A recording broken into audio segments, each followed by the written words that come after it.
Good evening, Mr. Shan.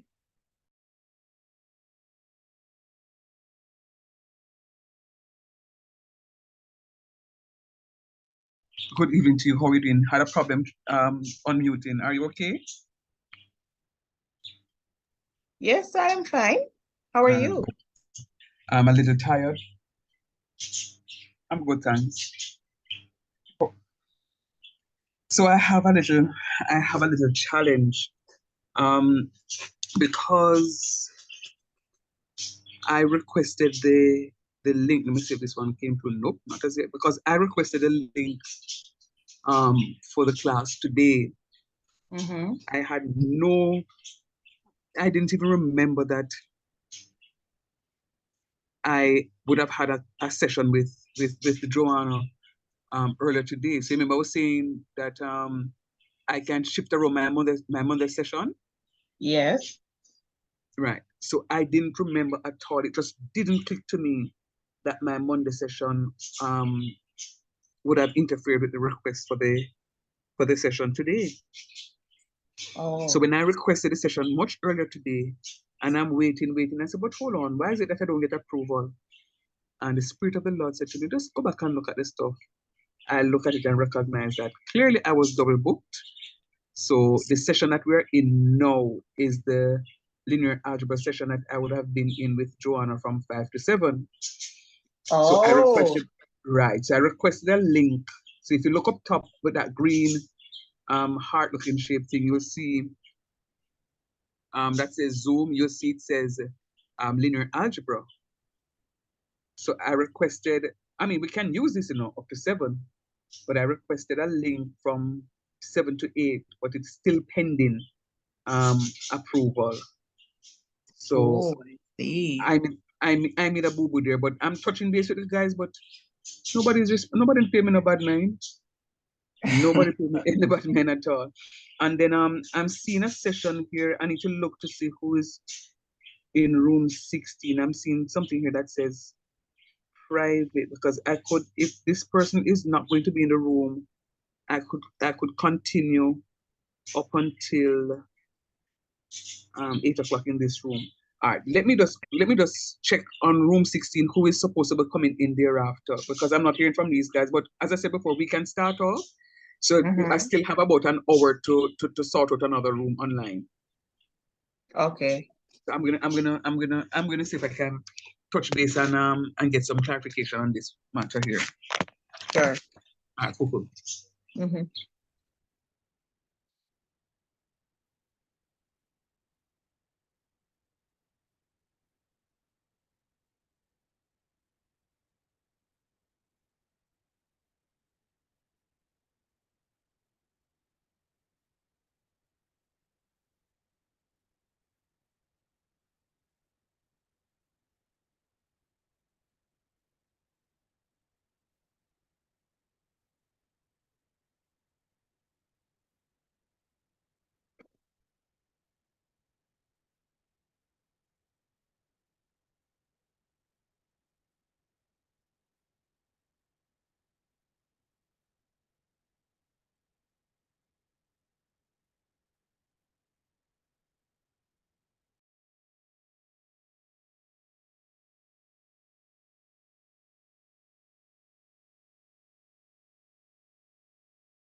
Good evening, Tiana. How are you?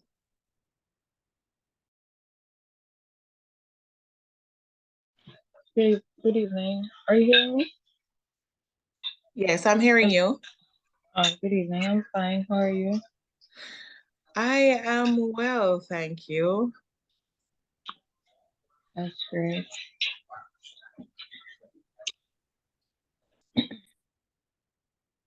I'm waiting on your colleagues and your fellow students to join.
What's going on, Tiana? Nobody else not coming to class? I don't know. I haven't spoken to any of them. You haven't spoken to any of them? No.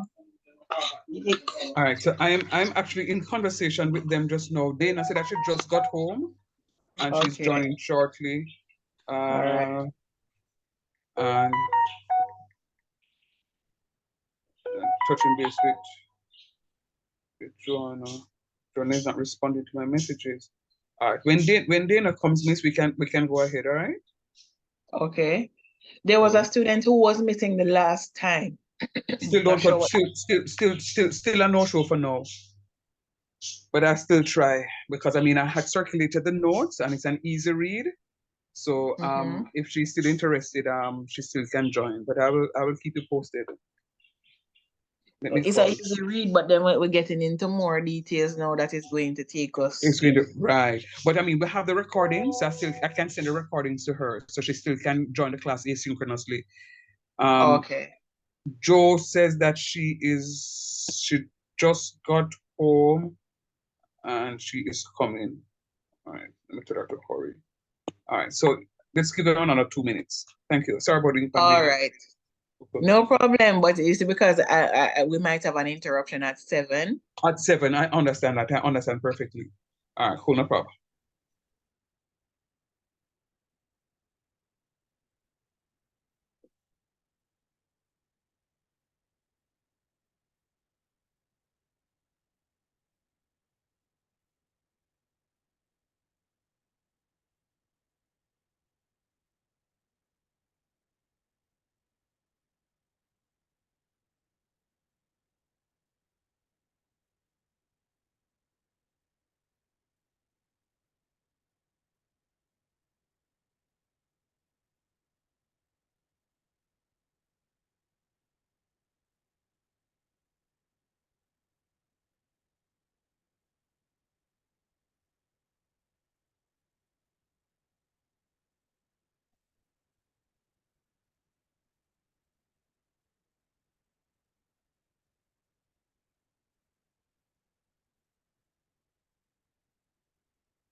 Okay, seems everybody is here.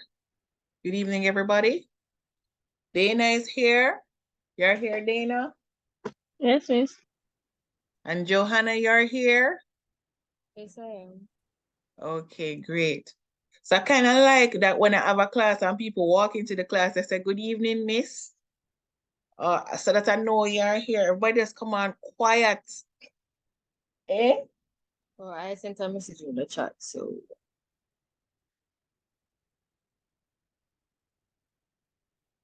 You sent a message here. Apologies for being late. Okay, Johanna.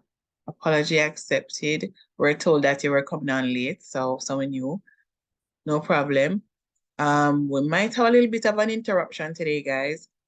because the link that was shared, I understand, might expire at 7, but Mr. Shan is working to allow for us to go further until 8. It might be a new link, we're not sure, but just bear with us. But we want to get started nonetheless right away so we can get as much done as possible. Did everybody get the notes and the assignment from last class? Yes, I did, but I was asking what was the due date for the assignment? I put the due date on there, November 15 Oh, at I 10 didn't see p.m. it. Okay. November 15 at 10 p.m. You start already? Yes, I have. Great. Are you learning new stuff? Or you didn't know that before? I never know much. I was hoping that going further into the lesson, I can understand it more because I don't want like research and then put information that I don't know. So I stopped hoping I understand. Because when I research, I see some things that I don't think it actually means. So I just stopped right there. All right. Tiana, how far you reach?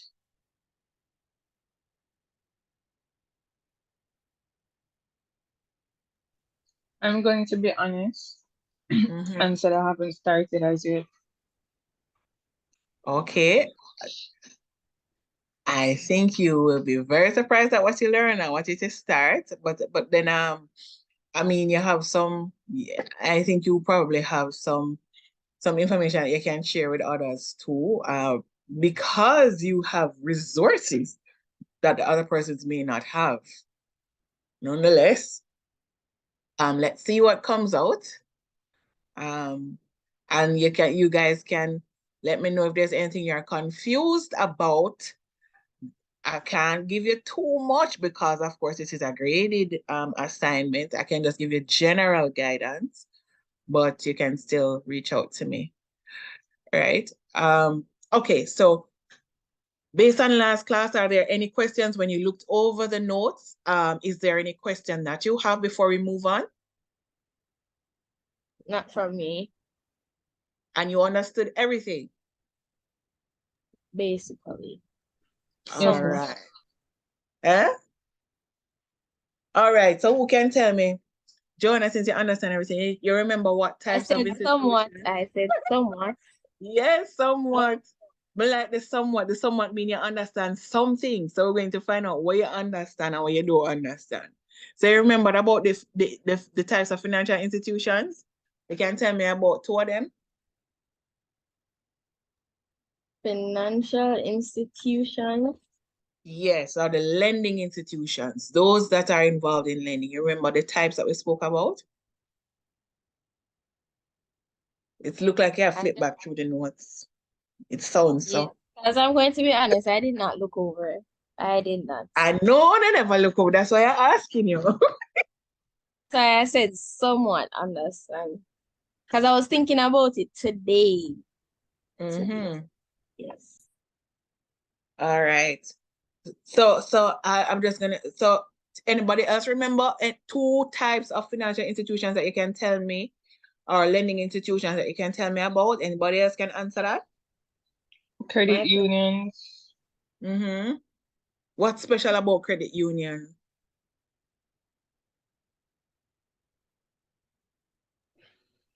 They give up mortgages. That's not special. That's basically everybody except one type never do mortgages. 2 of them never do mortgages. Who never do mortgages? Anybody can tell me which type never do mortgages? Microfinance. Right, that's one, yeah. Correct. Development banks. Right, the development banks didn't do mortgages necessarily, but there was an exception because the National Housing Trust was categorized. I categorized them there because their area of specialty was housing, so they gave mortgages. All right. Guys, you need to look back over your notes. You can't wait till last minute. So if there's anything you don't understand, you can ask early out, all right? But we're going to move on today. And I hope that you're learning and understanding the concepts as we go along. So today we're going to move on to the theory of lending and the lending cycle. So just like you have, and you can stop me at any time and ask questions. Just like you have a life cycle and you have a business cycle and you have a product cycle, there's a lending cycle. Anybody ever heard about that reference in terms of any other area of your studies? These cycles that are referred to sometimes when we are studying particular areas. Sometimes in other areas, you may come across another type of reference to a cycle in your studies. And by the way, is anybody doing accounting in this group? No. Nobody doing accounting? All right. They have all done it. So answer properly, Joe, that we've already done those. You've already done accounting. Marvelous. They have done fundamentals of accounting and financial accounting 1. Cost accounting. I did cost accounting too? Yes, sir. Yeah, so talk up the things them, man. Talk up the things them, man. Mrs. an accountant, you know, so that's why she's asking you. So talk up the things them. Yeah, man. Okay, and okay, great. So that will help us when we go a little further into things. That's why I wanted to know if you did it. But then other than that, you know, when you're doing marketing, you might come across a product life cycle, and those things. So it's a part of business in general. There are gonna be cycles that apply to the different things and activities that take place. So there's a lending cycle. And we want to look at that today. There are phases applicable, basically. When you talk about a cycle, there are phases applicable to the need for credit for individuals as well as for businesses. So, for example, when we talk about the life cycle, we talk about from baby stage and what happens when you're a baby versus when you move to toddler and those kinds of things. That's a life cycle, right? And we're going to apply the same concept basically to lending. So the cycle makes reference to the lending needs and your need for credit based on your age and your stage of life, your economic circumstances, and for businesses, it's more of the product life cycle as it relates to whatever the business is offering, selling, whether it's a service or a particular product. That cycle also feeds into their need for credit, where they are in business. So a startup business may have a different need for credit as opposed to a mature business that has been around for a long time, have a number of product lines, and you know, they're doing much better, or they're a larger business than, say, for example, a startup. And in similar format, a younger person will have a different type of credit need as opposed to an older person. And there are other things that feed into your stage, the lending cycle, the stage of the lending cycle that a business or a person may be in. So we're going to look at the different stages. So for teenagers, you can remember when you were teenagers, right? Or we'll have some teenagers I'm still a teenager. We are still a teenager. So what Right. what would you say is your lending need at this point? Work and travel. Work and travel? Yeah. Okay, so you're saying you would borrow to travel? Yeah. All right. Because eventually the money that we'll borrow, we're going to make back plus more. So. All right. That's not a guarantee though, so that's kind of risky. Well, from my experience, it is a guarantee. So. You've done work and travel before? Yes, I have. Oh. Okay. So you're saying that the work and travel, Tiana, is a guarantee? Tiana? No, I'm saying it's not. No, it's not a guarantee to make. Sorry, Tiana, it's not you. It's not you, sweetheart. Not you. Joanna, so you're saying that it's a guarantee? Sir, I'm not saying for everyone. I'm only speaking for myself. But So for what you were me, what you So were what it's if promised? the time? So what if the next time you borrow money to go is not a guarantee? Well, the thing about it is, the condition for me, Joanna, is what you were promised as your hourly rate prior to leaving. Was that what you were paid upon arrival? sir, can you repeat that question, please? No, I'm just saying, you were in your offer letter, you'd have been promised a per hour rate. My question to you is, upon arrival, was that rate the same, higher or lower? Yes, it was. It was the same. Okay, so I would agree with Tiana in saying that it's not so it's not a surety, because there are times the work and travel personnel are not as honest. They will sometimes say that you're going to get $3.50 an hour, but in reality maybe $2.75. So you'll have to end up working double the amount in order to pay back what it is that you would have borrowed, right? And also what you could do is, if your hourly rate is lower than what you were promised, they also give you an opportunity to work an extra job, so it is that you can possibly make up. But sometimes it don't work out, so it's really not a guarantee, venture. That's what I'll have to say. True. Okay. But I like that's a good experience for you then, Johanna. And that's great. So you would have borrowed to travel, but you knew you were gonna earn that money to be able to pay back by a certain time, right? Yes, And I sir. guess what would have been good too is if you had had a credit card that you could use just in case of any unexpected expenses, right? Correct. Miss, can you repeat that, please? So a credit card would have been a good thing, possibly. You might have been interested in a credit card, Yeah. so that you could deal with any unexpected expenses. So Oh, just yes, in sir. case you need it, not that you're going to use it at will, but just in case you need it to pay for something, you would have had the credit card. And remember that a credit card is it's a facility, it's a revolving line of credit that you can use, but don't take it that it is money that them give you, and you can just use that with it is a loan that you have to pay back. Right? So teenagers have lending needs, and that's what I was getting at, Joanna. And you have explained that yes, you possibly would have needed a loan to travel and work once you qualify for that, and possibly too, and not just traveling, but in other situations, teenagers may need a card, either a debit or a credit card. The debit card is not a lending product, but the credit card is. So we're basically now just taking the individuals and what stage of the lending cycle they would be, what types of products would apply to them based on the stage of the lending cycle that we see them at, right?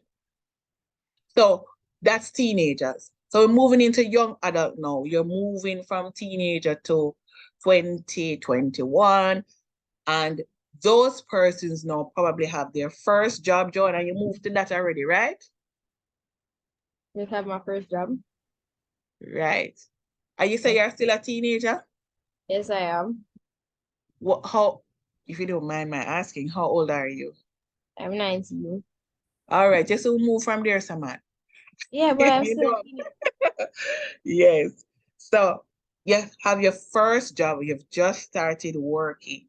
And at this stage of the lending cycle, you're now building your credit history, and you will be hopefully saving and also building your wealth, right? It is somewhere in this cycle from age 20 to about, I'd say 35, that you are building your foundation. So you might want your first car, or you might be looking at your first house at some point in time. You may get married and there might be wedding expenses, your need for credit is going to differ from a teenager. Agreed?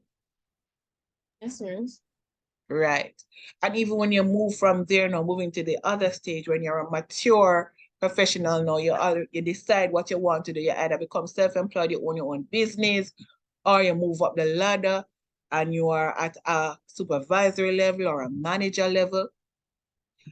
Those are the persons we call the mature professionals, and their need for credit also varies from the person who is just starting out.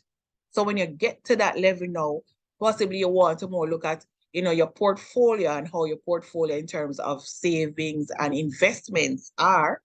And at the same time, you also want to look at getting a different car, possibly changing your car, possibly traveling a little bit more, getting a second home or your dream home, that kind of thing. So the credit need for that particular niche of persons is also different from when you just started out and you would have had your first car or your first home. And then we move to the final stage. I'd call it the final stage. And that is, you have retired now from actively working, whatever you were doing, and you are no longer having I'd say as great an income as you once did, because most pensions are not comparable to salaries or earnings, right? And that set of persons also will have credit needs, which differ somewhat from those in the prior stages of the cycle. What do you think a retiree would need credit for? You guys think and tell me. For? Healthcare expenses. Yes, possibly health expenses, yes. Anything else?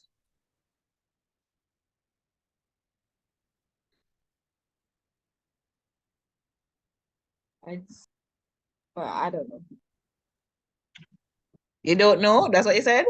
I was gonna say something, but I don't think it makes sense. Say it, and we'll Like, talk about it. I was gonna say like basic needs. Best means? Food, basic needs. Oh, basic needs? Yeah, like food and all those stuff. So you think it's wise and take a loan for them basic needs? Exactly why I say it doesn't make any sense. Okay. So there would be a real challenge if they have to take a loan for their basic needs. That would mean that there's a situation that needs to be addressed in a different way, and lending would not be the first point of reference to sort out that kind of a need. But retirees may want to fix their home. So you might want to do some renovations to your home. Isn't that a possibility? My question is, would you guys give retirees loans and they don't really have a way to pay it back? All right. Like, where would they get where funds you're to pay going? it back? All right. So the real question is, can retirees pay back a loan?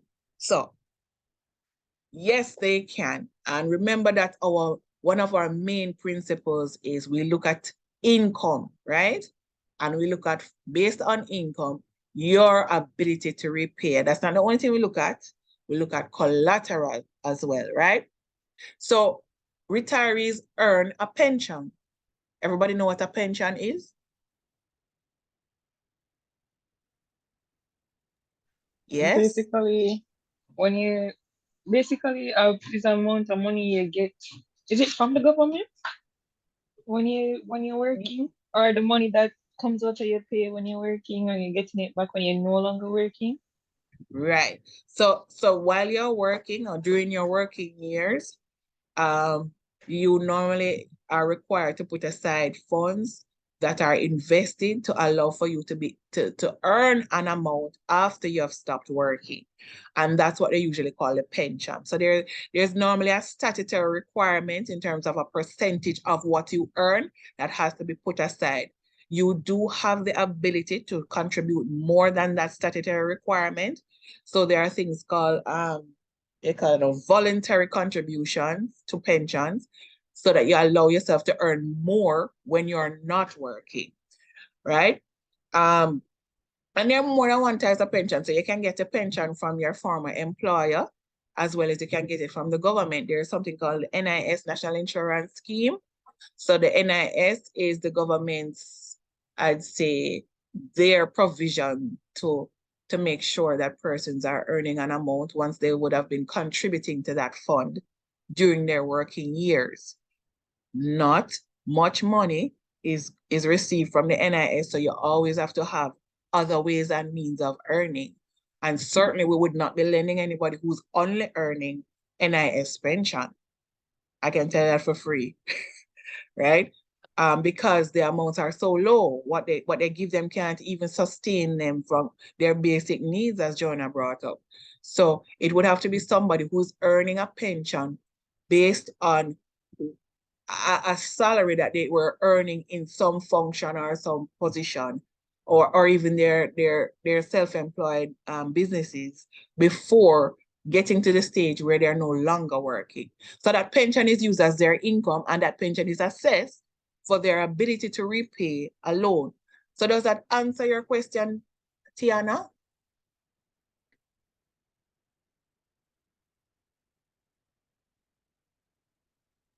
Sorry, my phone just froze. So basically, they use the pension to pay back the loan. So the pension is what is assessed, and yes, your pension is what would be looked at for you to repay the So loan. why couldn't they just use the pension to fix the house instead of taking out a loan that's going to have interest? All right. I like how you don't like loan, you know. I like it. So remember that I one of the really don't. so here's the thing now, Tiara. Remember that one of the reasons why we even think about loans is because some of the expenditures that we have, some of the things that we need to pay for, the amount is in excess of what we could have saved within the time when we want to spend the money, or what we have invested, or what we could afford at that point in time. So one of the first things we said in our first class was that your bank can't avoid a loan every which way, except when it comes to buying a house. Unless you are super wealthy, you're borrowing the gold spoon in your mouth, you cannot buy a house without taking a loan to finance it, because it's such a huge purchase. It's such a large investment, a large cost item, right? So you don't consider a loan for something that you can save for. I agree with you on that. But you consider a loan for instances where the expenditure that is required or the time that you require it, you know, you just don't have that amount at that time, right? So let's say, for example, you're refurbishing your house, you want to put on one bedroom so you can rent it out, and you just don't have that amount of money. So you're going to borrow it and pay it back over a period of time when you know, so you're going to be earning some monies after you build it. Those are decisions that you have to sit and analyze before you go ahead with taking the loan. But nonetheless, that's a situation where the expenditure would be much greater than probably what you have in terms of cash flow at that point in time. You follow? Yes, miss. So it's not that we frivolous and take a loan for go buy a new car when them retire. We don't expect that. And in any case, they are restricted in that it's based on how much you earn and your ability to repay this loan when you come to the bank. Let me go to the other thing that I said. We don't just consider the earnings, but you're also going to consider collateral. So let's say, for example, they have an investment and that can be used as collateral. So that's regarded as cash. That can be used as collateral, right? For the loan. So it's not just, and that cash is the best security you can have. Agreed? Any more questions? I have a question. Yes.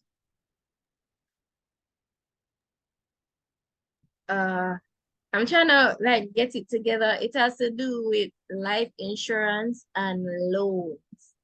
Mm-hmm. Like, Is it that can life insurance be used as a collateral for loans, or it doesn't make sense to take out a loan because you have life insurance? All right. So I'm going to answer that question, but I'm glad you went there, because one of the questions I have on the retiree here is, what should we consider when we are lending to retirees? And life insurance is one of the things. In fact, life insurance is something we consider at every stage of the life cycle, because anybody borrowing can die at any time, right?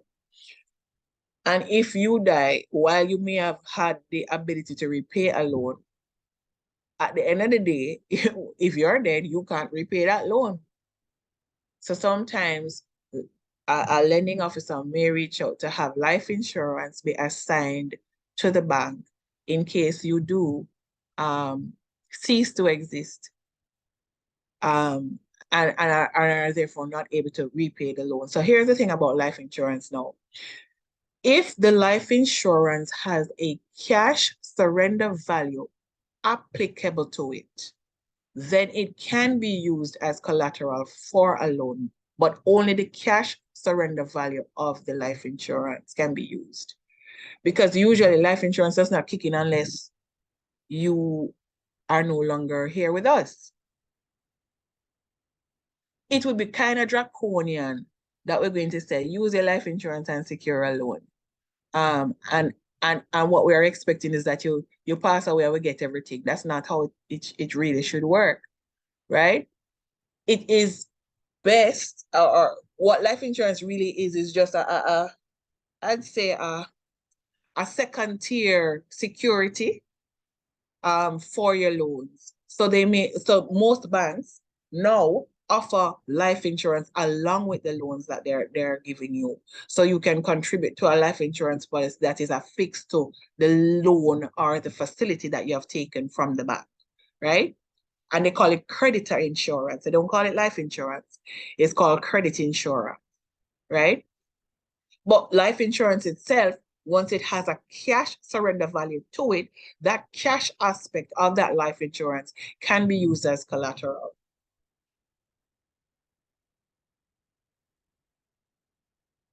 Okay, thank you. Right. Moving along.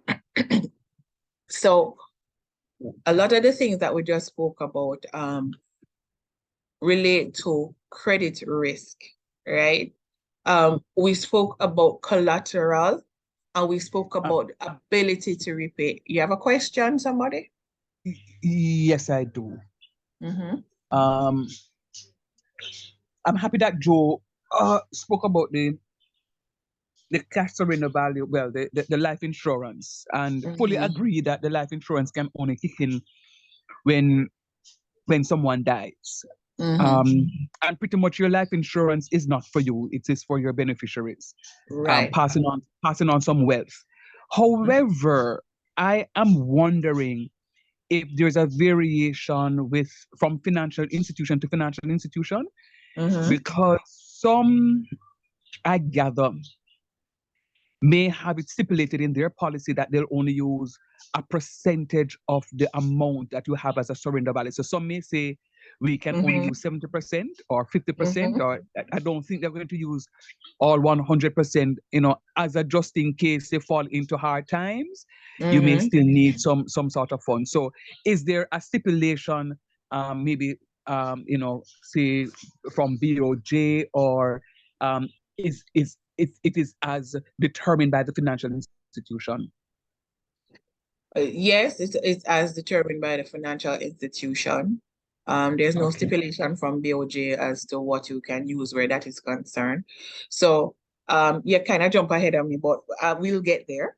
I'm sorry. I'm sorry. We'll all right, get it's just there. a thought. Go ahead. That's okay. That's okay. Because I'm going to get into it a little bit more. So in essence, everything that we've been looking at, all of the securities and the things that we put in place to make sure that these lending facilities are repaid, and ensuring that, we don't give a loan to the wrong person, or the person who takes the loan don't change their mind down the line, and we end up in a situation where we can't earn what we would what the financial institution can't earn what they wanted to earn. All of it is bundled into something called credit risk, right? And credit risk is every financial institution's risk that they take in lending. And what you spoke about just now, Mr. Shand, in relation to the life insurance policy, each institution has their different policies that they apply to lending to secure themselves or to reduce credit risk, right? So credit risk is the probability of default on the debt or the probability that the borrower may not repay a loan or honor their repayment terms. We have two types of loans. We have secured loans and we have unsecured loans. And we should know which one of them is more risky, shouldn't we? Is that a given, or do I need to go into that? Which one is more risky, the secured or the unsecured loan? Unsecured. The unsecured, right. Why is the unsecured more risky?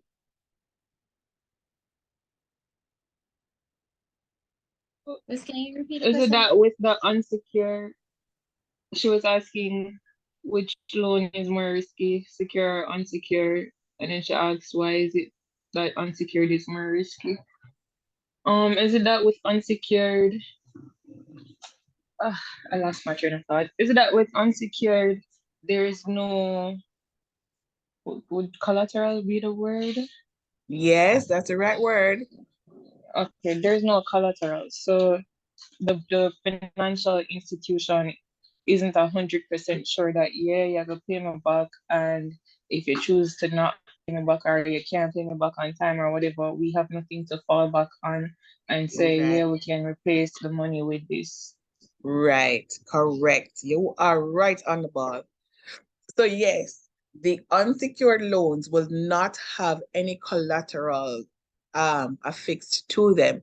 So in case of default of the borrower, there is nothing for the financial institution to reach out for to clear the loan and to settle the loan balance. There's nothing to hold on to. There is nothing to help them to recoup those funds they would have lost. So it's a more risky situation where an unsecured facility or an unsecured loan is given to a customer. And it's therefore, when you have more risk, most likely they're going to want more rewards. We'll get there, right? So for our secured facilities, those are better. The risk is lower, and it's not that the risk is missing or there is no risk.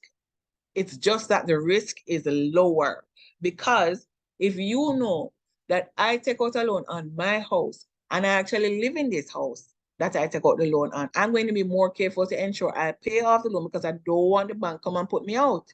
Correct? Correct.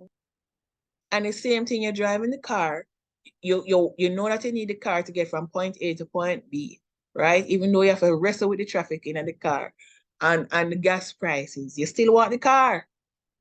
So you want to make sure that if you don't default on the car loan, because if you do, they will be coming for that vehicle.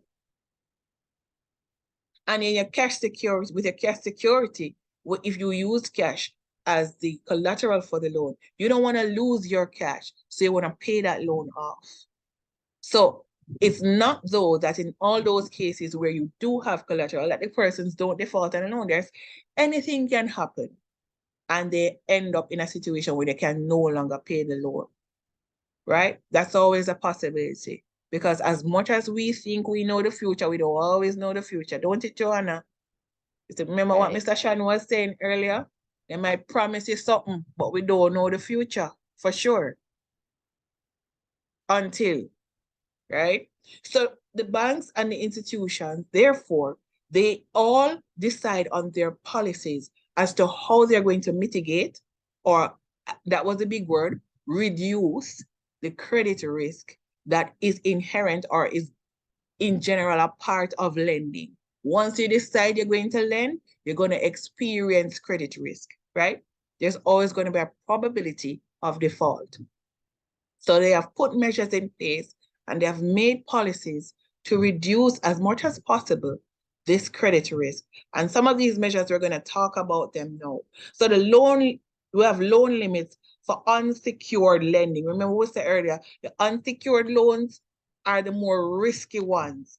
So since they're the more risky ones, some institutions in their policies say, listen, we are not going to give more than X amount for unsecured loans, right? Anybody ever say that before? No. No? Well, you will eventually. And the next thing we already know, we spoke about this in the first class, is that they will require collateral, right, for certain loans. Joanna spoke earlier about life insurance. So there is also the case where you'll have pledged collateral, but in addition to pledging the collateral, the institution may require that this collateral is insured and that this insurance is assigned to the institution. And so let's take, for example, home insurance, right? In most cases, and I wouldn't even say in most cases, in all cases, once you are taking a real estate secured loan, secured on property, the property has to be insured, except in cases where the loan to value ratio is below a certain amount. And I will explain what that is going forward, right? In case you don't know what that means, right? So in all cases, you have to have insurance on that real estate. Your house have to insure once you have a mortgage on it. The only time they don't require you to have insurance is when the mortgage go down to a certain amount, which is why I made reference to the loan to value ratio just now, right? And this insurance that you have on the house has to be assigned to the institution. And what assignment means is that if the particular occurrence take place that brings the insurance into activation, the institution will be the first ones to be paid before you get any money. Their loan must be paid first before you get any money from that insurance. Yes? And it's the same thing for motor vehicles. We really, in Jamaica, should be driving insured motor vehicles. Nobody should be uninsured on the road. But guess what? Sometimes you have uninsured vehicles driving around, don't it? Isn't that so? Nonetheless, once you borrow on a motor vehicle, that motor vehicle needs to be insured, and that insurance needs to be assigned to the institution from which you took the loan and for which that motor vehicle is being held as collateral. So assigning insurances on the collateral is one of the ways that they reduce the risk. Because guess what? You can meet in an accident. Yes, you can still repay your loan, you're still earning money, but you meet in an accident. And when you meet in an accident, what will happen to the vehicle sometimes? If it's a bad accident, what's going to happen? Do you know? Miss? What's going to happen if you meet in a bad accident? Well, you can end up in the hospital and the car can end up at the mechanic. Okay, and maybe mechanic can't do nothing for the car either.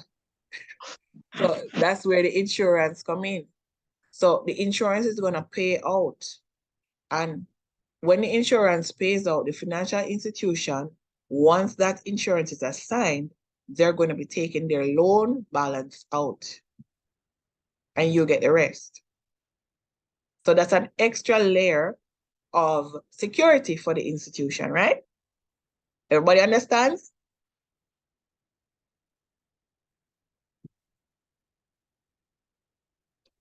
I hear quiet, silence, birds chirping.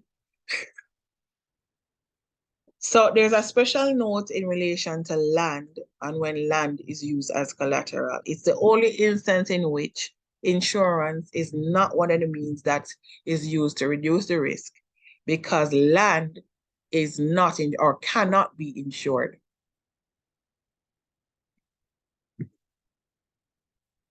Everybody heard that? Missy said what? Interesting Land. though. Interesting. Land cannot be insured. Is it because we don't own the land? I don't know why. No, if you own the land, then the land can be used as collateral, but it cannot be insured. We don't Why? insure land. Why? Mm. Okay. Yeah, why? Well, let's think about it now. What type of damage can happen to land? Soil You erosion, could, cracks in you the could, earth, earthquake, Go again, soil erosion and what? and like earthquakes will happen. Right. So if we insure that land, right? Is there any way when we pay you that money that you can reinstate that land? you know, No. I was going to ask a question earlier now about act of God, because last week this time we Yes. were still shaking our in our wits, because Right. I know sometimes when properties are insured, I never actually thought about insuring a land, because I know Mm-hmm. it's actually the property on the land that we If you insure. insure, correct. Right. But I'm Correct. wondering though, because I remember some years ago we had a terrible hurricane, and one of my neighbors, he says that his property was fully insured, and he was fighting tooth and nail with the insurance company, because they are saying it's act of God. Him say, okay, fine, yeah, but me insure with you and my house mash up, so me want some money to go fix it. And he was going back and forth, and I can't even tell the end result of it, but I know it was something that was going back and forth, to the point where he said to me that, if this is the case, I'm not paying no more insurance. And he did not have a lien on the property. Oh, So really? there And was he no was at lien on the liberty property. to not insure it. He was at liberty not to insure, right? But the Right. insurance company apparently maybe because of the amount of damage that was done, they would have had to pay quite a bit. And I don't know if they use a clause in it to say it is act of God and the whole work. So he was going back and forth in his with the insurance company. Mm-hmm. Right. Right. So yes, so insurance is a tricky part business. You have to be careful with them. The truth of the matter is you can insure property, and even for farmers, the type of insurance that a farmer would take is going to be on the crops, not the land. And so it's That loss makes of sense. right. Yeah. So the land is not insured, and when you insure a property, a house, what is insured is the replacement value of the house or the structure on the land, not the land. As it relates to your neighbor now who was fighting with the insurance company, the insurance companies also will have clauses as to what are the incidents that they insure for replacement value. So it depends on what happened for them to pay out.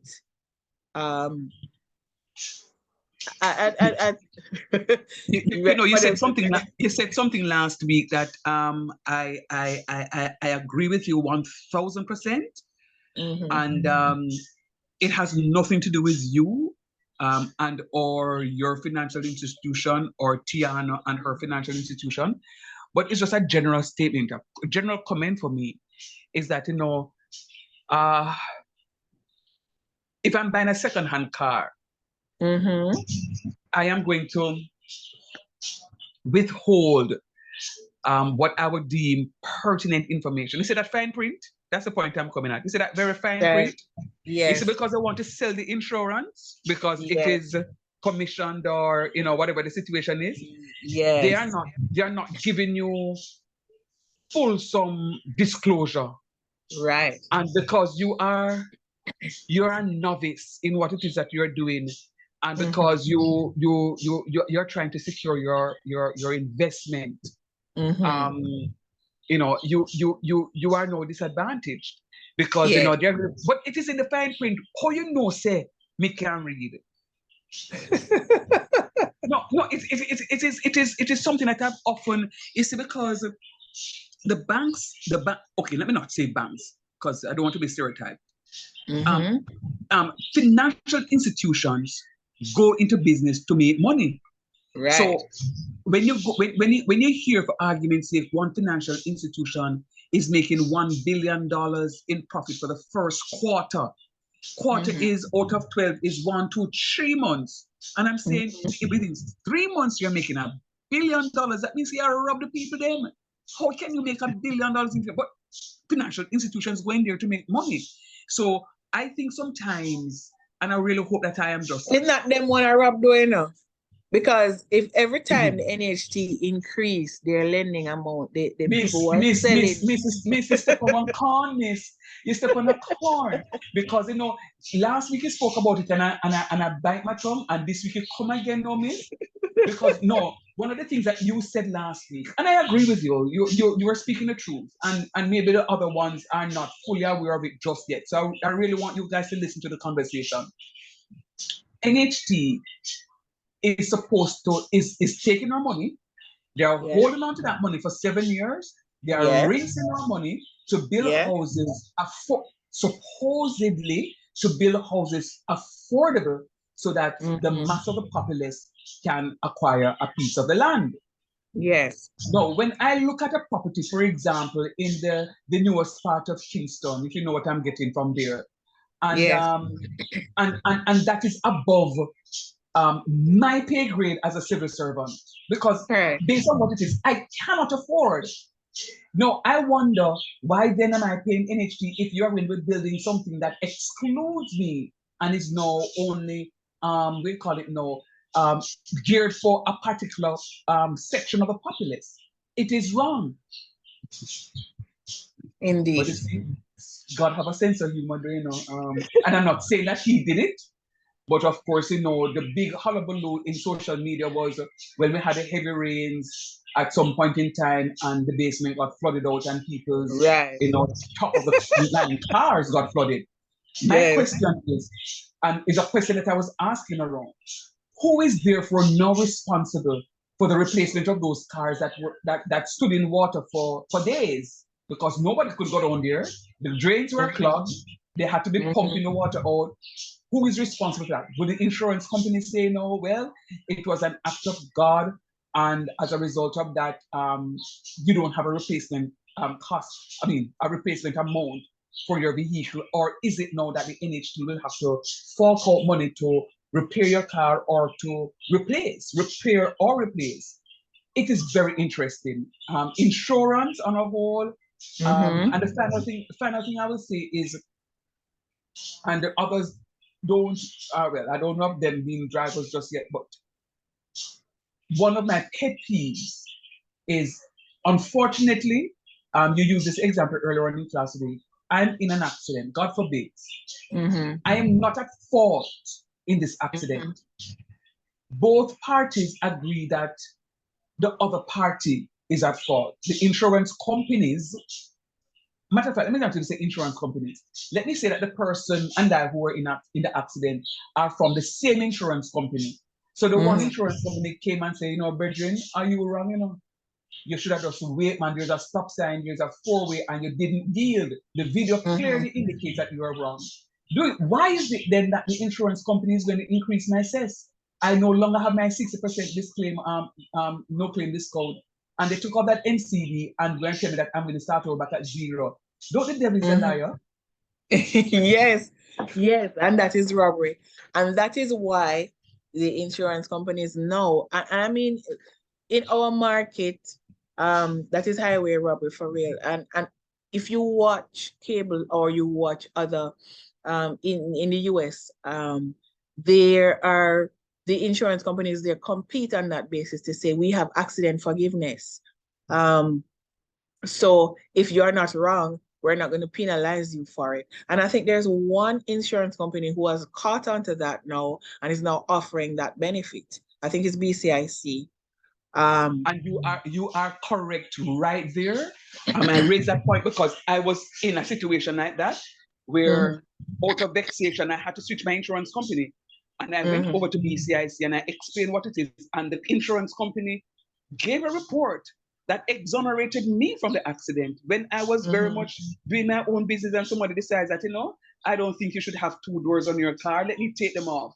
You know, and it was removed totally. And I was like, oh Jesus, thank you that I'm still alive. This is just a piece of metal. And my insurance company investigated the matter and said, no. Why are they taking? I am going to reinstate, and they reinstated.